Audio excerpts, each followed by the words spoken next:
Hello and good evening, good afternoon to everyone, wherever you are in the world. Thank you for joining me on this important conversation about where we are now in the pandemic is over, but where we are in the world, what's likely to happen next, and how does society approach the next few years, especially in the context of excess deaths. Now, from a personal point of view, I have asked Jane and Christian to come back. I've interviewed them recently. They're such calming influences and so wise in looking at the world. But I almost need a bit of help psychologically after what I've been seeing occurring in different parts of the world with regards to the investigation of excess deaths.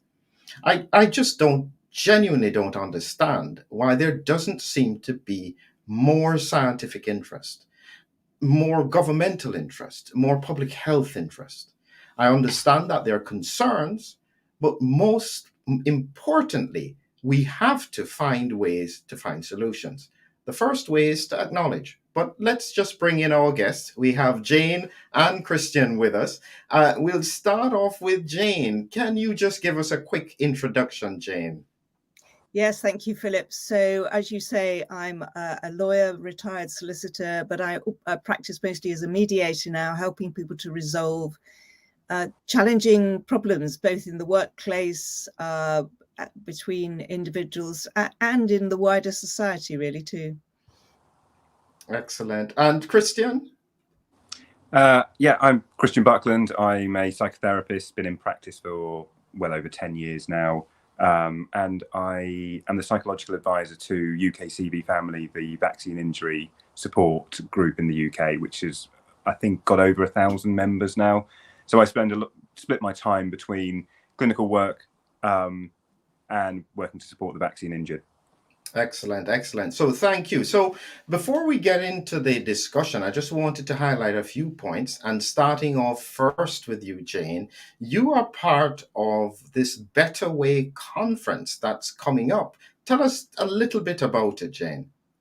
So this is the second it's an international conference, but held in Bath, organised by the World Council for Health. And it's looking at the better way. It's to explore quite broadly some of the challenges we've got in medicine, science, law, and environment, some of the problems. And to have what they call conversations. So rather than presentations, there are going to be a number of conversations as well as some workshops. And I'm running a workshop called Mapping Our Journey to Success and Joy. And actually what I'm looking at is how can we embed and use the principles of mediation, the principles, skills and mindset of mediation to help us when as individuals, also where we're in groups and as a wider society to understand how we can talk about some of the problems that we face without becoming divided, how we can resolve them without falling into revolution.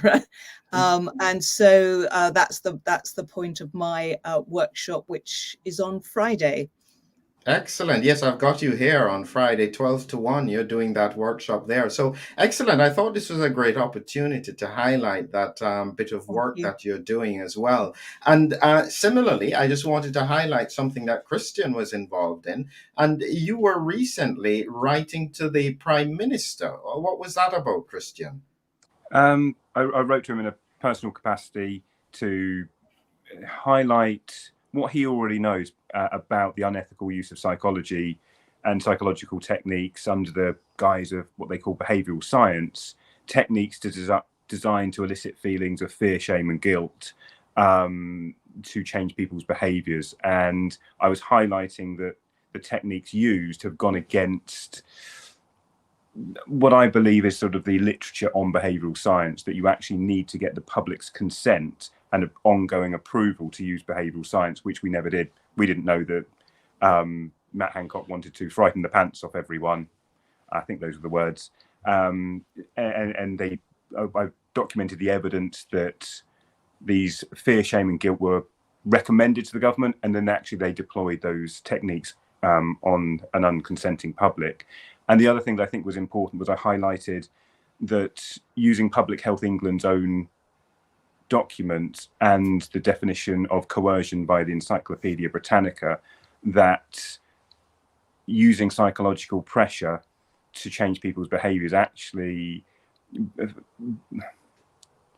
may well have completely removed the ability to give informed consent to taking a COVID-19 so-called vaccine. And so I wanted to highlight the fact that actually was anyone able to give informed consent at all? Because looking at the definitions, I don't think they were. And I wanted to make that clear, that that is a consequence of using unethical psychological techniques on an unknowing public. Excellent. Well, and sorry, and the other thing, yes, I was asking for an independent inquiry into this, and I wanted an immediate cessation of using those techniques until we get that finished. And that was what the sort of thrust of my letter was about. Yes, excellent, excellent. So we've got together two people here with me who really are thinking about what's going on in the pandemic. And I just wanted to ask what you guys are thinking now, because the World Health Organization has declared the pandemic is over. This is done. What is it that, in a sense, they almost expect to happen in the population? Is it that people just move on? I think that probably is what many people would like to do, and we've all been promised from the beginning back to normal, and that would be happening anytime soon. And I think that many people have only wanted to return to normal or feel that they're back in normal, and perhaps they do. I think if I'm walking around and going and meeting people, but I think there is also this sense that perhaps there's something that isn't quite completed. Perhaps we are, I feel, in some kind of lull, if you like. We're not quite back to normal, and we don't quite know where we are. And that sense exists below the surface. So I feel there's a sense of unease in some people of not quite knowing that it isn't quite complete. We haven't quite got to the end of this. Yeah, good point. Christian? I think that certain people will feel that it is over, and why is everyone still talking about it? You know, you walk around and very few people are wearing masks and things like that, so it must be over. So why would anyone like me still be bringing up the past? Why would I still be talking about what the government did in 2020? But I actually think that we need to really investigate things like lockdown. What happened there? The excess deaths that are happening now. All of the, the do not resuscitate notice that were put on specific people. We need to revisit these things, because we need to make sure that these never happen again. You know, one thing that is very close to me is people that died from not being able to get access to healthcare in 2020 and 2021. So lots of people who weren't affected will think, well, we can just move on. But actually, there's a lot of people who were affected who are going to remain stuck there, rightly so, because there has been no formal acceptance of what happened. So I think from some people, they think they've moved on, and everything, and maybe lots of people think it has got back to normal. To me, absolutely not. This has not got back to normal. And then you look at excess deaths and those aspects, and something doesn't feel right. Something feels very, very uneasy to me. And so that's where I am. And I think that a lot of people, as I say, are quite split in terms of how they view where we are at the moment. Yeah, I think that my concern clinically from a scientific perspective is that, as far as I can remember, this happens every single year.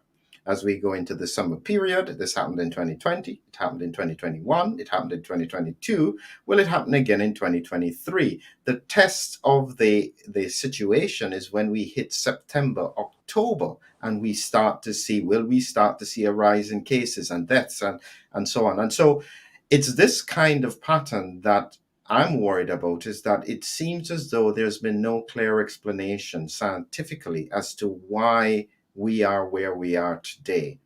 Additionally, that question that you've mentioned about excess deaths must be concerning the public. And I don't like the idea that this seems to be pushed under the carpet. And so at the same time as this point that I criticized Australia about, at least it got to their Senate. So I'm just going to bring this up again. I'd spoken about this recently. I think it's very important. So in Australia, it went in front of their Senate looking at mortality data. And they acknowledged that there had been a concerning number of excess deaths, 21, 22, all-cause mortality, and they needed further inquiry and scrutiny as to the reasons for these excess deaths, including especially dementia and diabetes. Now, if that's put in front of a governmental body where there is an acknowledgement that there are excess deaths, can you explain why they would vote no? Majority 30 to 29. And at the same time as this being very concerning, and this is where I'm upset about it, is that at least it got to the Senate in Australia. In most other countries, it's not even getting that far. How does this happen? I think you're asking a really important question, because logically it sounds like, of course, we'd want to investigate that. People are concerned that this is there is this excess death that shouldn't be there. We can't explain it. So surely we'd want there to be an investigation to give us an explanation. I find that quite, on a psychological level, what is going on? Is there denial? Is there we don't want to look? Is it we're frightened? Or is it because we think it's over and we don't want to, we're just moving on now? It's very, very confusing, but I find that very frightening that it gets chosen that we don't want to know, because actually knowledge is how we prevent things getting worse. And if there's no investigation, is this going to get worse? Is it going to get better? We don't know. We only know when we start to look at things. So I find that very, very puzzling, but also very worrying as well. Any thoughts on that, Jane? Yes, definitely. I mean, what I see always is patterns, and I work quite a lot with organizations who may be experiencing challenges, and there's the same pattern. There's disbelief prevails over reality. There's denial. There's we don't want to rock the boat. There's we don't know how to do this, so we rather not do it. All of these patterns of behavior, there's not wanting to face the brutal facts. And so it's not issue specific, if you see what I mean, Philip. It's a pattern of human behavior, which I'm sure Christian would say too, is that, you see these patterns repeated in different scenarios, whether it's in an organization or at a government level or an international level. We still repeat these same human patterns of behavior in not wanting to confront challenges, conflicts, difficult problems. We'd much rather bury them and move on and pretend things have got back to normal. And this raises the point, is because I know that oftentimes politicians are very sensitive to public perception, and they probably wouldn't have made that decision if they thought there would be significant public outcry. And this is really the interesting bit that I'm trying to understand. And that's what the heading is about. Why doesn't the vaccinated population, which is the majority in the Western countries, want to know? Why are they not pushing this? This is really important. Sorry, Christian. No, I was going to say, I think if individuals don't want to know, and then their government tells them there's nothing to look at here, don't worry, that reassures them. Oh, the government said there's nothing to. So we go round in a circle, really, of everybody in the same place, using these same techniques of disbelief, denial, and not wanting to rock the boat. So we reassure each other that there's nothing to see here. Let's move on. And I think if you compare 2020, the government were telling us this is bad, this is bad, this is bad. So the public wanted the government to do something. And I always go back to, in the UK, Boris Johnson was dad and the NHS was mum. And so we looked at the parental figures for some help. We didn't know what was going on. So lock us down, Boris, people were saying. I remember people saying, do something. And it was because we were being stirred up into a frenzy by the use of fear. And this time it's quite the opposite. There's not really discussion about the excess deaths. You see it a little bit, but you don't see a daily tally scrolling across your screen. You don't see the interviews happening all the time. So the public then think, oh, it's not really anything to worry about. So I do think that comparing 2020 to today is really important, because you've got, on one hand, be very afraid. Today, it's not a problem. We're not talking about it. So the public then don't demand something from the parental figures to do something. That, to me, was happening. I think if every newspaper and were talking about excess deaths, and I think that if we were having daily briefings about excess deaths, I think the public would be saying to their MPs, we want you to investigate this, and it would happen. But because there's, we're not seeing that media feed about being afraid, people aren't really aware that it's a problem. So I think that the majority of the people do not really understand the severity, or not that they don't understand, I take that back, they're just not aware of what is going on. They might see a headline, but then another headline pops up, and we're very much about headlines, and we get distracted very quickly because we're living in this information era now where it's another thing. And so excess deaths are only talked to us very, very infrequently in the media. Yeah, and you raise an important point here then, because if you actually look at the excess deaths, so say for instance in the UK, I think in the third week of April, it was 22% above the 5-year average, which is huge, in that week. And now, in reality, we're running excess deaths that are probably higher than what we were getting through most of the pandemic. But you're right, it's not on the news. And so therefore, we don't have that daily, 1,000 people died today, and so therefore, people seem to genuinely not be aware. Who is responsible for that? I think it's the media. I think the media, if it was fair, the media would be reporting on excess deaths regardless. So if we've got excess deaths in 2020, they were reporting on it. They're not reporting on it now. What is the agenda behind that? Why? Some of us will probably have a good idea about what they think that is going on. But I think that it's the disproportionate reporting that happens here. We have, are the media told what to report is probably my question. Are they actually independent now, or are they captured? I don't know, but it makes me really ask those questions. Why do you not want to report on this where you wanted to report on that? Is it because they're being told we don't want the public to tell us to investigate? So whose responsibility? It's the government and the media, I would have thought, and the doctors who are seeing this. I would say that they should also be speaking up. And I'll let you say something, Jane, before I say something about with regard to the health practitioners. Any thoughts on that, Jane? I think all of us are only aware of what most people don't bother to dig beneath the surface. One of the things I'm going to cover at the Better Way conference is that one of the steps of problem solving is to explore more deeply, and most of us don't do that. We operate very much on the surface. Here's the information I've seen or been given. I don't question it. I don't dig deeper. I don't explore. And I think that exploration and taking personal responsibility for that too is not something we are used to. We're not taught these skills at school, how to solve problems, how to resolve conflict, how to understand critical thinking, basically. I mean, this is critical thinking, and we are not encouraged to be critical thinkers at any level. I don't find it necessarily in organizations or in individuals or at government level. That isn't something that we are encouraged to or taught how to practice.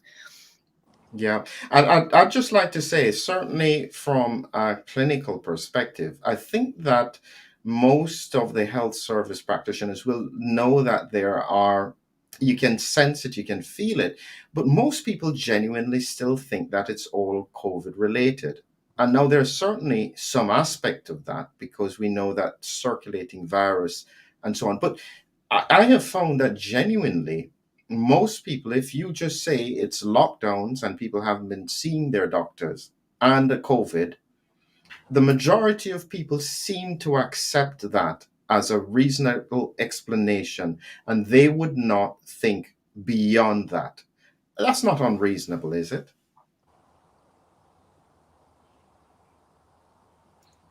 I guess that's, that's an easy to accept explanation, Philip, and I'm interested that you say that that's where many doctors would be at too. And, I suppose I come back to the point I was making, and do we just accept things at the surface level, or do we say, I'm curious, I'm wondering if there's more to this. I'd like to know. We don't explore more deeply to say, could there be something else? And why is it, or why might it be important to explore more deeply? And I know you have some answers to that, in that we actually need to know the answer to that question to be able to mitigate future harms. If we don't know the answer, how do we know what the solution to the problem is? We're just sitting waiting to see what happens next, rather than exploring more deeply and saying, we've uncovered some answers.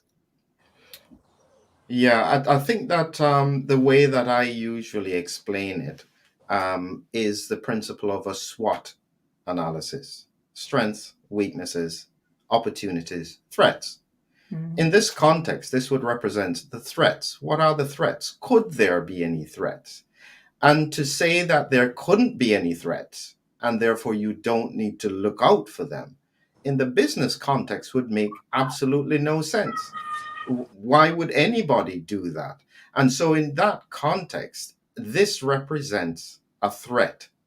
Because if there is ongoing, and to put it in a scientific perspective, what happens is that from the perspective of a vaccine, after 28 days, the majority of problems, if they're going to occur, would have passed. And so scientifically, just pulling back, you could quite easily understand how the scientific community would therefore say, well, this can't be related because many of these things are happening way beyond that 28-day period. However, if there is no understanding about the immune-mediated patterns in COVID-19, the details of the research that occurred when they tried to make vaccines with SARS-CoV, without that background understanding, suddenly you do have to look way beyond 28 days, specifically with this disease. And every day, I call this the equivalent of hypertension.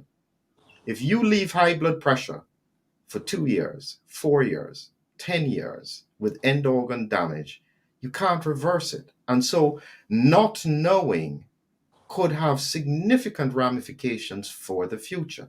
That's my clinical concern. Am I unreasonable on this? I don't think that's unreasonable. I think you give an explanation that makes sense, and people want things that make sense and are very, very straightforward and not frightening. People don't want to look at something that could be frightening. And I just want to also pick up on what Jane said.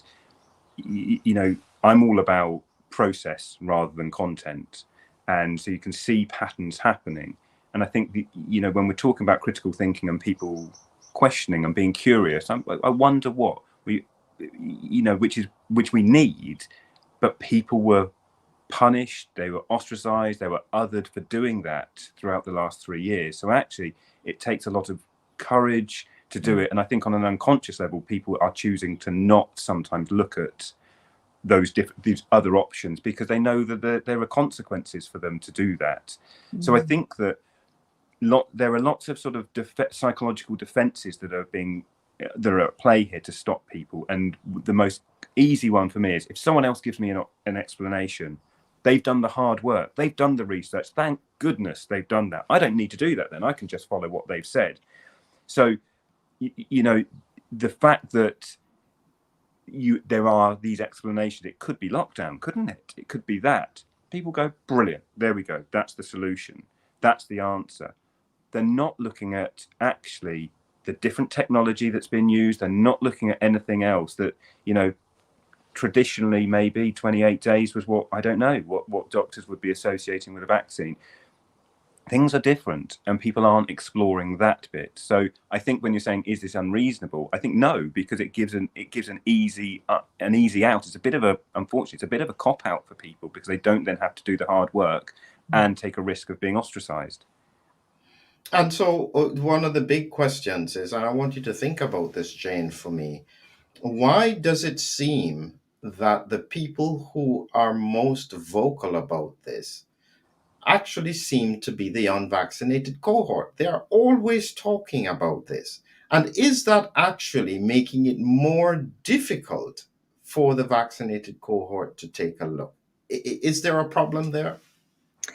I think there are lots of reasons for that. Possibly those people who were unvaccinated had the courage to have some of the conversations in the first place. So it's more about the courage than the fact that they're vaccinated or not vaccinated. I think it is one of the things.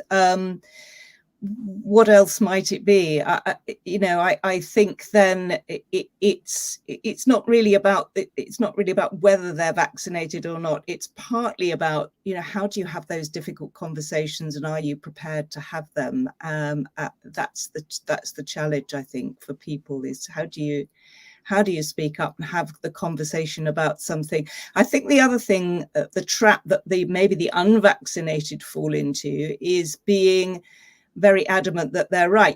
I think both camps, if you like, do. We've fallen into the trap, which is one of, I see, in conflict resolution, of I'm right and you're wrong. And it isn't about that. It's about, here is an issue that we need to have a broader conversation about. It's not about black and white, being right and wrong.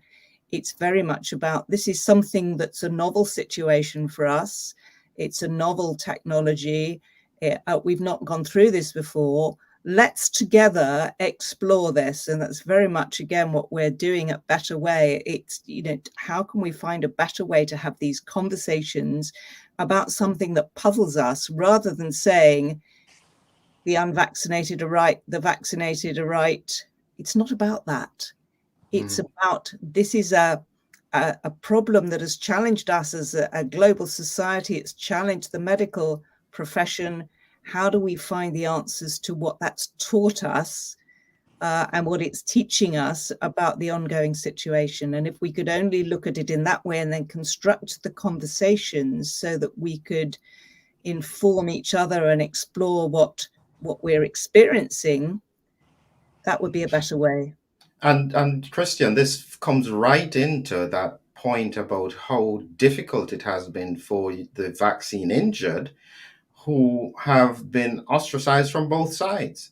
Yes, absolutely. And that's what I spoke at the Better Way conference last year. Was, I was looking at the psychological impact of being harmed by the COVID-19 vaccine, and what was quite shocking to me was they were being attacked by both sides. That's changed a lot this year, I have to say. Things have really, really changed.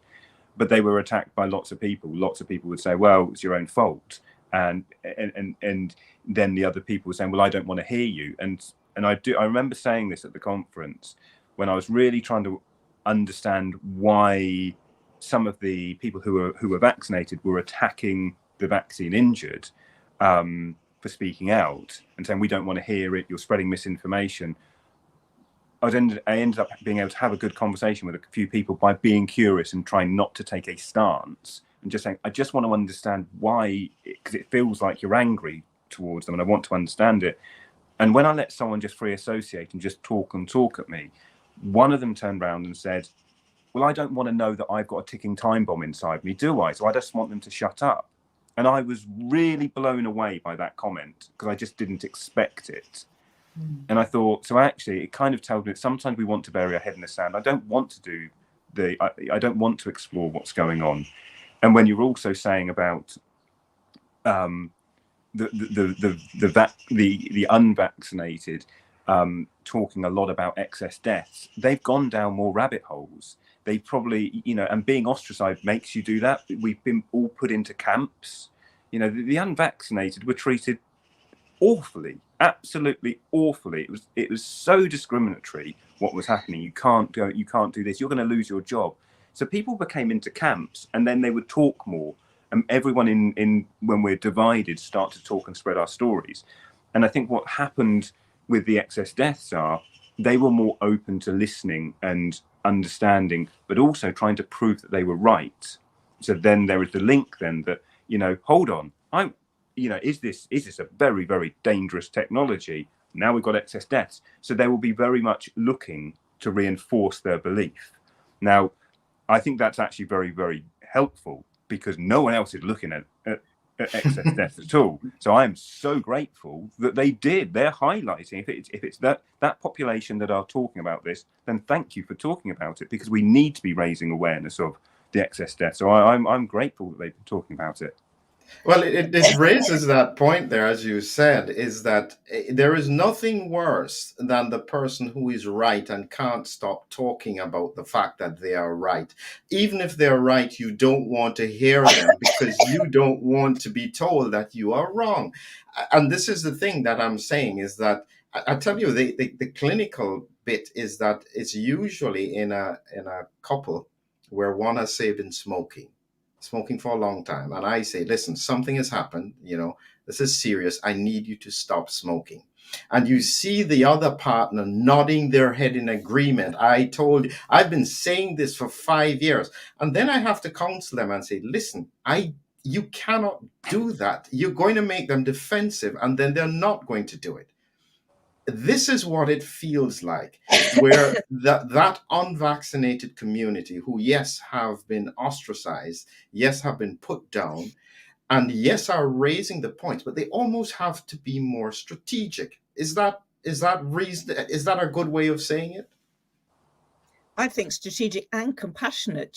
What we're forgetting here is to be kind to each other. And we've been terribly unkind to each other in many, many different ways over the last 3 years for all sorts of reasons. And our worst of our human nature comes out when we are afraid and when we are separated into camps. And so we have to go back and say, that isn't the right way to treat another human being, regardless of what I think and whether I think they're right or wrong. If we together look at the problem rather than the people, and that's one of the principles of mediation, let's focus on the problem and not the people, we end up focusing on the people. Am I vaccinated? Am I unvaccinated? Do I believe this? Do I believe that? Did I comply with lockdown? It's not to do with that. We've got to go back, take a step back and say, what's the problem we're trying to solve? What's the outcome we're trying to get to? And what are some of the routes that we could get there? And often there are more than one solution to the problem. Let's explore the opportunities, the solutions, the ways forward, which is something that hasn't happened. We've not gone through that exploration, that critical thinking. Let's look together at what are some of the opportunities to learn from this. It's really, as you say, Philip, in the beginning, let's forget that it happened and move on. But no, let's learn from this. What have we learned from this about pandemics, about ourselves as human beings? What's the best and the worst that's come out of this? Can we learn from it? And then we can say that it's been a valuable exercise. A very, very good point. And I've been doing my history research, and I'm going to be sharing. I think the writing may be too small, so I'll probably have to summarize some of it. And I was trying to reflect on the historical perspective. And this was a paper that was written in 1972. And it was going through the details as to what happened in the late 1950s into the 60s with regards to thalidomide. And they made a number of important points in this. And they pointed out the fact that whenever there was anybody giving evidence about possible harms, the company would smear them. Mm-hmm. And they were very deliberate and very strategic about it. Even this, it has here, Dr. Frankel was about to publish his account of 20 cases of nerve damage. And the company blocked the publication, directed first by him, and then the journal's editorial board. And when you look at the outcomes in the future, this is what happened afterwards. This is after they have acknowledged it. And at that point in 1972, the Japanese authorities had not conceded the evidence linking thalidomide with birth defects, presumably because an admission of guilt would influence the civil lawsuit still pending there. The implications of this are humongous. And the historical lesson does seem to parallel what happened then? The failures, the steps that were taken that were outside of the normal, the inability to do the post, I guess the post event studies all seem to parallel in a similar way. And people need to understand that in 2015, just to put it into context, I will show you this here. This is in 2015. Oops. This is a paper. Spain finally recognizes thalidomide victims. This is in the BMJ. 52 years after, and a total of $1.6 million or euros was made available. Now, that's the realm that we're into. There's not going to be a quick solution to this. The problem is the longer we take to start, and there's nothing better than finding nothing and saying that we've looked and no problem. You've looked, but I cannot accept not looking as being anywhere near appropriate or scientific or beneficial in any way. I think, again, what you're highlighting, Philip, is a pattern of behaviour. So we've seen it with smoking, haven't we? We've seen it with many other either drugs or issues, looking at the impact of sugar and alcohol and all sorts of fast foods on health is not something we generally want to look at either as individuals or as a community, because it impacts us. It makes us have to make uncomfortable choices to put the best interests of ourselves and our community rather than other things that it makes us make uncomfortable choices and see brutal facts. And so those are things that generally we don't feel comfortable doing. It is easier not to do those things. And of course, I know as a lawyer that they have implications. There is an implication that if you reveal that something was known at a particular stage, then it may have a legal implication or a moral implication as to what you should do about it. Yeah. Any thoughts on that, Christian? I'm still blown away with. Did I read that right? That it's taken till 2015. Yes. For it to be accepted in Spain that drug. Well, they accepted on the payout, so they probably accepted it some years before, okay. But then they still had to go through the process. But that's 52 years. I'm very worried that's going to happen, number one, with the vaccine injured and with excess deaths or whatever. I feel it's kicking the can down the road, trying to hope that people will forget about it. And when it comes to light, people will then say, well, that was a long time ago. We don't do that now. It feels very much that I don't want that on my watch, so let's just not talk about it. I really, really worry that we're not going to accept and acknowledge vaccine injury for a long time. And some vaccine injured don't have a long time, if I'm being really honest. I worry about that because if they're not getting we're not getting recognition for it and acknowledgement, they're not going to get the right treatment. And that is my real concern. And I feel as soon as I say that, I can find myself feeling quite upset by saying that, but it's sometimes the truth, and sometimes the truth is really hard to speak and to hear. But I worry that, we can't always kick the can down the road. There are a lot of problems that will, and this is about people's lives. So it's the same thing with the excess deaths. If we don't know what's going on, we can't prepare for it. If we know what's going on, then we can prepare for it. And you rightly say, one of the best things to do is do an investigation. Go, brilliant, not a problem. That's all we're asking. I don't think that's too much to really ask. We need an investigation.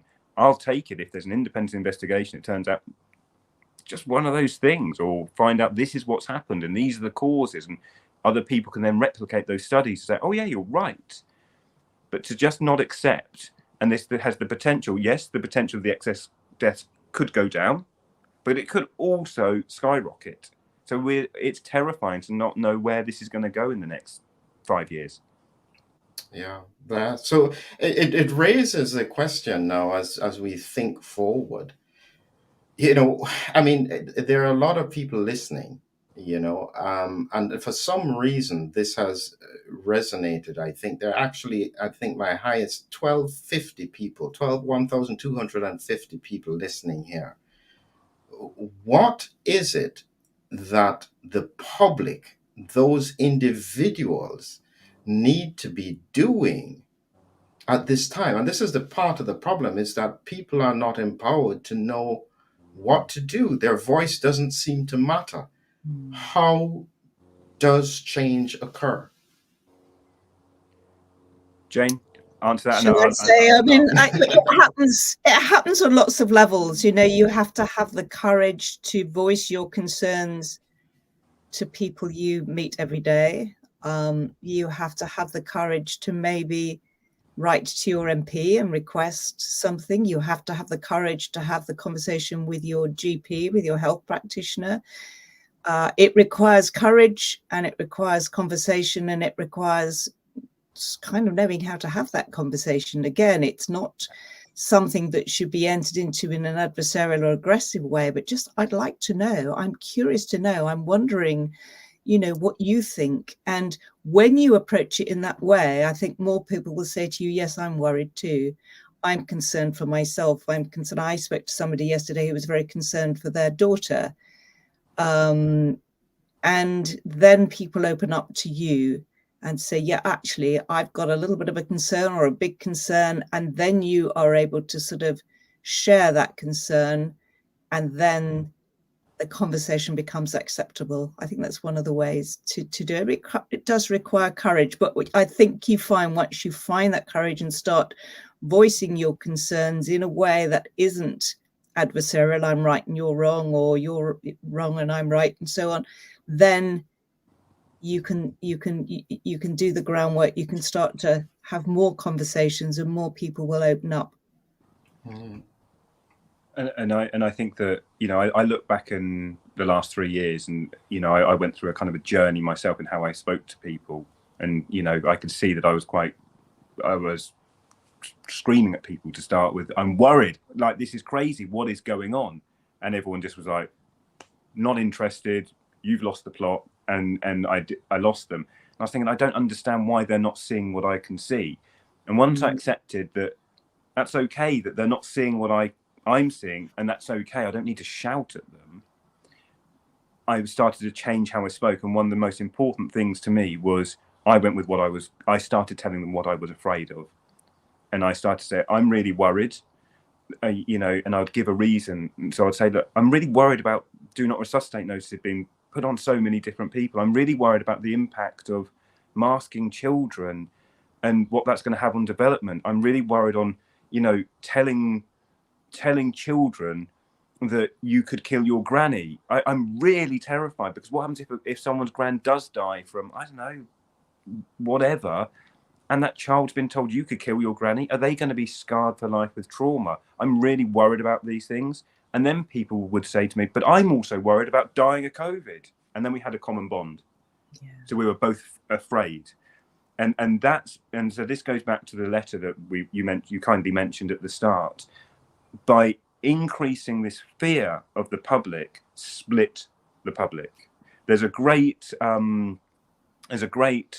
sort of section in Laura Dodsworth's book, A State of Fear, where she explains that, I might have got this wrong, but I think it was one of her children fell from a tree, and her and her husband saw it, and they both had this completely different response. I think she was terrified and, whatever, running over there, and I think the husband was kind of more relaxed about it. Same stimulus, but a very, very different response to it.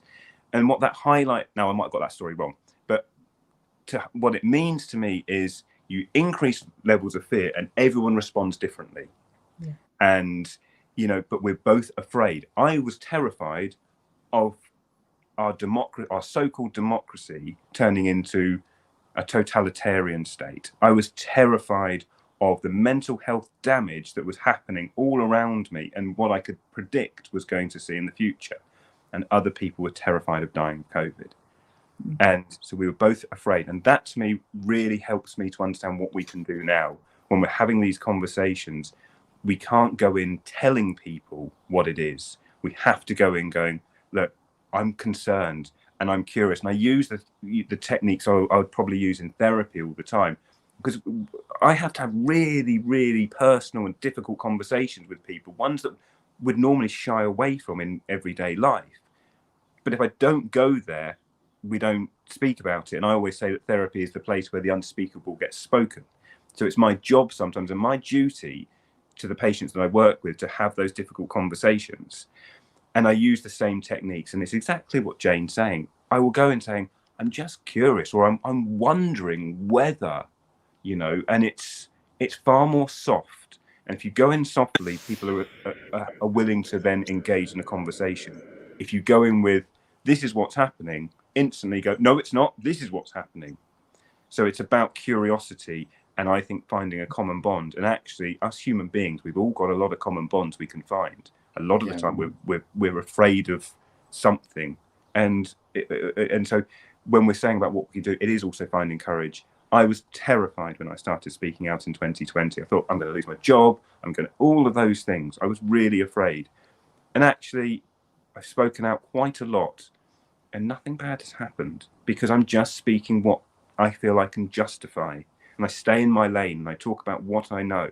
And so when you're saying what can people do, write what you feel you can justify. If you think you are very concerned about excess deaths, tell your MP. Have those conversations, as Jane rightly said, with your GP, with your dentist, anyone, because it might just plant a seed in their head and they go, someone else has said that, someone else has said that. Actually, I did read that. Maybe.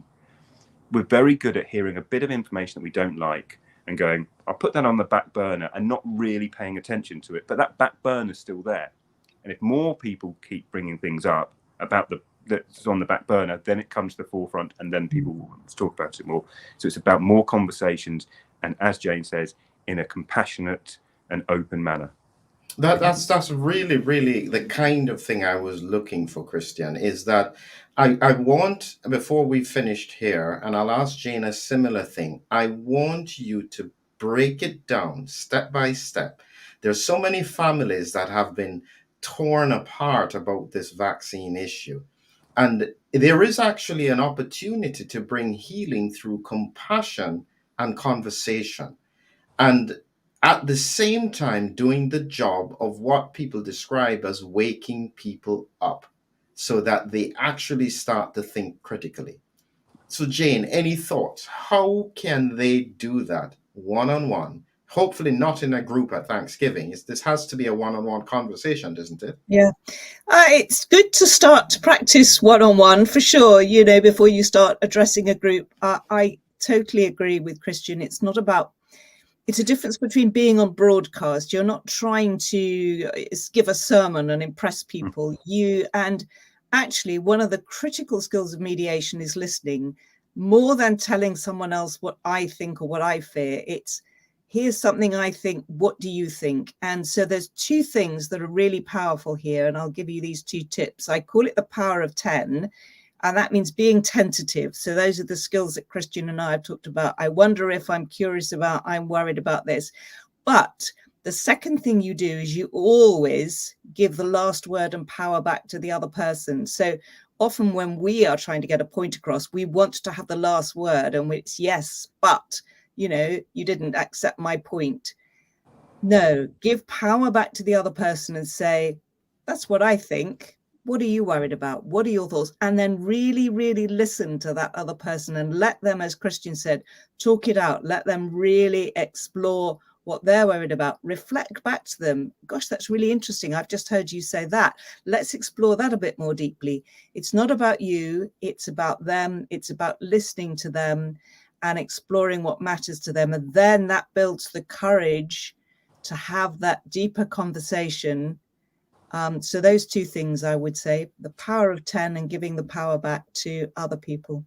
Excellent, excellent. This is what I think is really valuable as we move forward. So as we close out now, I'll ask both of you to give me your closing thoughts.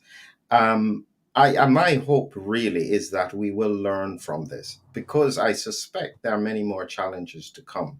And if people are much more critical in their thinking and much more objective and much more open to look at alternative ideas, we probably would never be in this situation as it is now. But any closing thoughts? Who wants to go first? I'm happy to. I would say that I don't want the harms that have happened in the last 3 years to be forgotten. I think we have to investigate. We have to never forget the harms that have happened, such as people not being able to access healthcare and things like that. That's really important to me. I think I want people to have the courage to speak their truth and talk openly and be compassionate with everyone, because that really, the compassion breaks down things. People always say to me, "Oh, you know, what are the tips for me to convince someone that I'm right?" It's like, well, don't try and convince them. It's probably the biggest tip. Have a chat with them, and when you do have a chat, it's my old phrase that I like to tell everyone: when you're having a conversation with someone about something difficult like this, remember that God gave you 2 of these and 1 of that for a reason. Excellent. Well done. Jane? Yes, thank you, Philip. I've got a couple of mantras which really inform my work. Whatever is unspoken is hardest to change. So we must speak about those things, and we speak least about the things that matter most. So having those conversations, having the courage to speak up, being kind, but being also courageous, are the tips I would say I'd like to leave you with. Excellent. Yes, and I think it's very important. And so as we close out, and I thank everyone who has been with us, the point of where we are now is that we need brave, vocal people who can influence not just at your MP's level, but your neighbor, your friend, your family member, one-on-one conversations, raising the important issues. That's how you build a movement that will not allow these very important issues to get lost. So thank you all, everyone, for joining us. And I'll speak to these 2 in a few minutes and when we get offline. Have a great evening, everybody. Thank you.